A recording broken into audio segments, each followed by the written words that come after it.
we had our very last service in the park, and one of the things that we did to kind of wrap up that service was a little ritual. And so we all got into a circle and we all held hands, and we did some honoring of the earth. We honored the earth and we honored the park, and we gave thanks to Mother Earth and thanks to the park for serving us so well for the past year and a half. And then we broke up out of the circle and then came back into a new circle and held hands again and felt that heart connection that we have with each other, and spoke to that fact that we have a heart connection with each other, and really that home is in the heart, and that we are home with each other, and we are home in this community, and that we are home in spirit, and that we take that home with us here to Skylinks today. That home is what we have with each other. And so it feels so good to be home with you today, and to be in community with you here. It feels so good. Maya Angelou said, the ache for home lives in all of us. Having a place that feels like we are home is one of the basic human needs that we have. A place where we have a sense of rootedness and belonging. A place where we feel safe to be exactly who we are. A place to express ourselves. A place that is familiar and that has a sense of unconditional love and acceptance. It is also a human need to be seen and to be known. And when I say seen, what I'm talking about is for somebody really to see who we are below the surface, but to see that beautiful being that resides there, to see who we are inside. When another person sees the depth of who we are and sees our authenticity, it is then that enables us to actually be home with ourselves and home with that other person. I read a quote this week that said, we never fully accept ourselves until we are fully accepted by another person. And think about that in your life. When someone fully accepts you, you kind of breathe easier. You get to just be who you are. And I know that I really experienced that when I did therapy when I was in my late 20s. And I think that's one of the reasons that therapy is so healing. Because when somebody goes to therapy, one of the things they do is they tell that therapist the things that they wouldn't tell the people out in the world. They wouldn't tell the general public. And you share those things, maybe sometimes that you feel shameful about, or things that weren't so pretty, or things that happened to you in your life that you think are bad. And it's not just airing those things that are healing. What happens is as we reveal those things and tell them to another person, and that other person loves us and cares about us regardless of what it is that we share, that's what's healing. And that's how we learn to love and accept ourselves and take good care of ourselves. It gives us permission to love ourselves. We need to be accepted, and we need to be believed in. We also need to experience our own spirit and to express our spirit, to give way to our own greater selves. And when we are in an environment that is nurturing and is caring like this one, it feels safe. And when it feels safe, then our spirit feels safe enough to come forward and express itself. Then it feels safe to be vulnerable. And when our spirit gets to come forward with these other people because it's safe, then that gives us practice and training wheels to go out into the world and to share our spirit. Dennis Merritt Jones, in his book, The Art of Being, said, "What is it that makes a community a spiritual one?" In Eastern teachings, a spiritual community is referred to as Sangha. Sangha is a community of individuals dedicated to creating and sustaining an environment that nurtures and supports reverence, mindfulness, and spirituality in life. In Sangha, one of the primary elements created is a feeling of safety. Each one is respected, accepted, and loved as they are. It's a safe place to be who one is. In such an environment, it's amazing to witness each one unfold their own unique spiritual nature with grace, elegance, and ease in their own time and space. When we add to this the element of playfulness and seva, service to others, we have true spiritual unity. Sangha. This is a good place to be. This is a good place to be. When we are accepted by others, that's when we fully accept ourselves. And in that, acceptance creates a safe space to grow and to stretch and to try on new behaviors and to be vulnerable and come to others with an open heart. Being accepted by others creates the space for healing. And I actually read a definition of healing this week by Alan Seale. He says the verb to heal comes from the Old English word helen, which means wholeness. Healing is not about being sick and getting well. That's called curing. To heal is to come to wholeness as an individual, as a family, as a society, as a country, or even as the world. To heal is to come to wholeness. And so when we are in a loving spiritual community, it enables us to discover our wholeness that was there all along. And as you know, that isn't necessarily what we get when we're out in the world. In fact, when we're out in the world, it often tells us that you are only acceptable if, fill in the blank. You're only acceptable if you are young, or if you're pretty, or if you're thin, or smart. You're only acceptable if you're strong, or if you're accomplished, or if you have lots of money. And what happens then is you're only acceptable if can cause us to feel insecure when we're out in the world and then not really be our authentic self.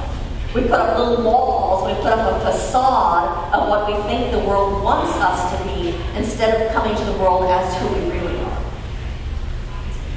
I have a client named Lisa who was going to a dinner party one time and she was really nervous about it. Because at that dinner party, she told me was going to be a bunch of people who were really rich and accomplished and a bunch of doctors.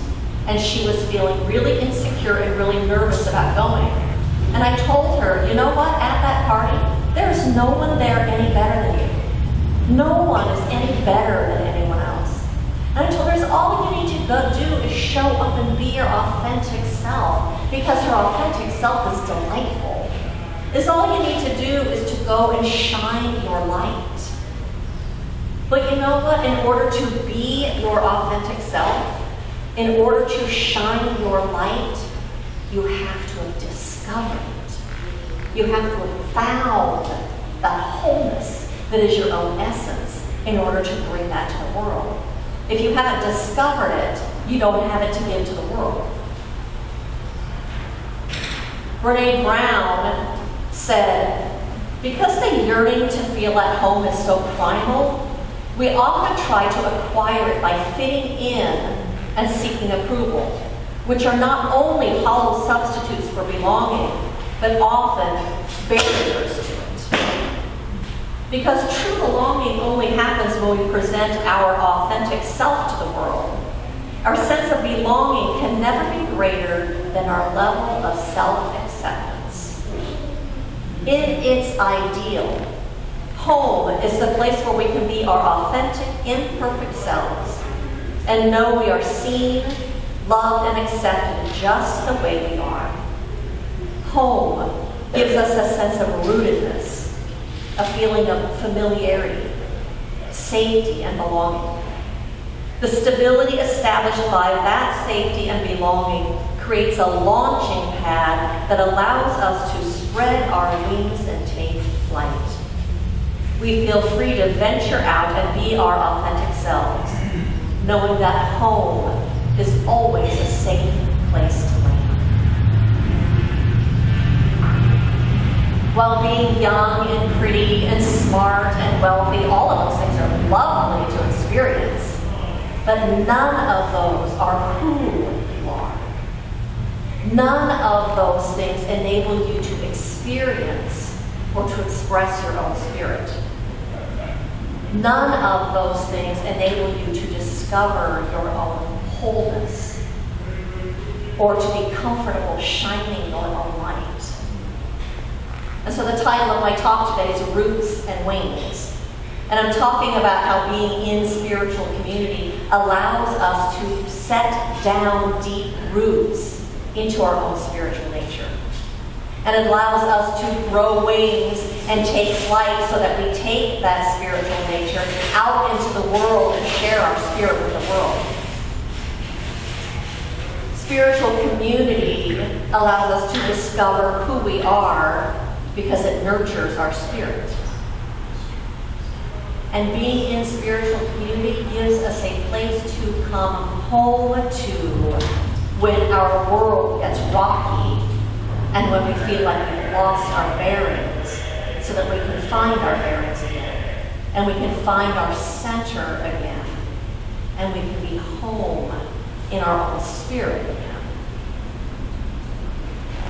There's a story that Jack Cornfield tells. He says, in the Babemba tribe of South Africa, I think that's my mic that's clicking there. In the Babemba tribe of South Africa, when a person acts irresponsibly or unjustly, he is placed in the center of the village, alone and unfettered. All work ceases, and every man, woman, and child in the village gathers in a large circle around the accused individual. Then each person speaks. Then each person in the tribe speaks to the accused, one at a time, each recalling the good things the person in the center of the circle has done in their lifetime. Every incident, every experience that can be recalled with any detail and accuracy is recounted. All their positive attributes, their good deeds, their strengths and kindness are recited carefully. So I'm going to back up a little bit. Every incident, every experience that can be recalled with any detail and accuracy is recounted. All their positive attributes, their good deeds, strengths, and kindnesses are recited carefully and at length. The tribal ceremony often lasts for several days. At the end, the tribal circle is broken. A joyous celebration takes place, and the person is symbolically and literally welcomed back into the tribe. Wow. That is the atmosphere of healing. That is where we find our own goodness, and where we discover that we are whole and that we are enough. And that creates a safe environment for us to go out and to be that in the world. What a great story. When another person sees our good, it enables us to see it as well. And the more we shine our light in the world, the stronger that light becomes, and the easier it is to access that light. And the easier it is, the more that we express that light, the easier it is then to express that light in the world when the world is not reflecting back to us that light. When the world is not being kind or generous or giving or loving. The more we share our spirit, the more we become generous. Generous of heart, generous in our words, generous with our money, generous with our energy, the more loving we become with people that we don't even know out in the world. And I know you all have experienced that. That's awakening to your own spirit. And I know some time ago, Bruce Baker shared a story with me that, if I get this correct, he was at a shopping center and there was a man that was trying to get out of his car and into a wheelchair, and there wasn't quite enough space. And so Bruce said he went over to help him to get in his wheelchair and get things situated. And he says, I never would have done that before. You know, when we awaken to our own spiritual nature, we feel connected to other people. And we come from a place of generosity and love and care and connection. And then the world feels like our family. The more we awaken to our own wholeness and our own spirit, the more compassion we have for people that don't see things like we see them, for people that don't think like we think. And the more we experience and express our own divine nature, the more at home we feel in ourselves and in God and with each other and in the world. One of my favorite quotes that I have read in a very long time, and it was actually inspiration for this talk, was a quote from Ram Dass. He said, "We are all just walking each other home." We are all just walking each other home. We are walking each other home to discover who we are. We're walking each other home to discover our true nature. We're walking each other home to our wholeness. We're walking each other home to our spirit and our spiritual nature. And then as we leave here, we take that out into the world and we model that. And as we model that coming from our spirit, modeling who we are, that enables other people also to see that, so that we might be walking them home also. Home where they can witness the omnipresence of spirit, the omnipresence of love, the omnipresence of that one, and to discover their own divine nature. And so my invitation to you this week is to sink into this community, to revel in this spiritual community, to let this community and all that we do here nurture your spirit, be a safe place for you to grow and to stretch and to try on new ways of being, a safe place to set down deep roots and to grow your wings, the wings of spirit itself, the wings of your own divine nature, so that you in turn bring that into the world. For in those words of Dennis Merritt Jones, this is a good place to be. I am so glad that you are my spiritual community, and I am so glad that we are family, and I am so glad that we are doing this path together. So blessings to every single one of you. I'm so grateful that we get to be here together. Blessings to you.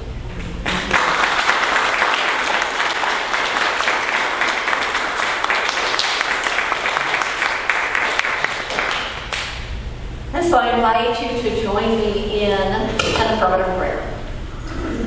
Oh my goodness, and so I start with gratitude. Gratitude for this community, gratitude for these hearts, gratitude for these spirits, gratitude to that presence of the infinite one that is revealing itself within and through each of us, that is revealing itself to our hearts and our souls and our minds, that I know that that presence pours itself into us as an unbounded love, that that presence reveals itself within our hearts as an unconditional love, as connection and unity and oneness with this family of humanity. and how good it is to be walking the spiritual path, to be bringing the light of the divine into this world so that it blesses our own lives and our own perceptions, the way that we see things, the way that we hold things. How good it is to be walking the spiritual path and shining our own light out into our lives, into our communities, into our world. How grateful I am that the presence of that infinite love is revealing itself everywhere we look. For I know that that divine presence is everywhere, in and through and around and as everything that exists.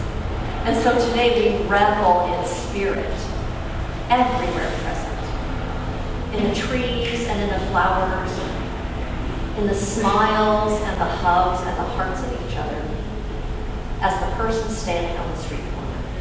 It is all imbued with that presence that is beautiful and magnificent and lovely.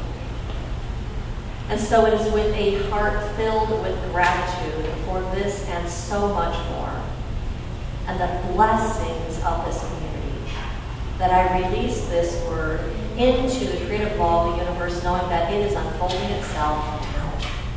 And for that I give thanks. And I say,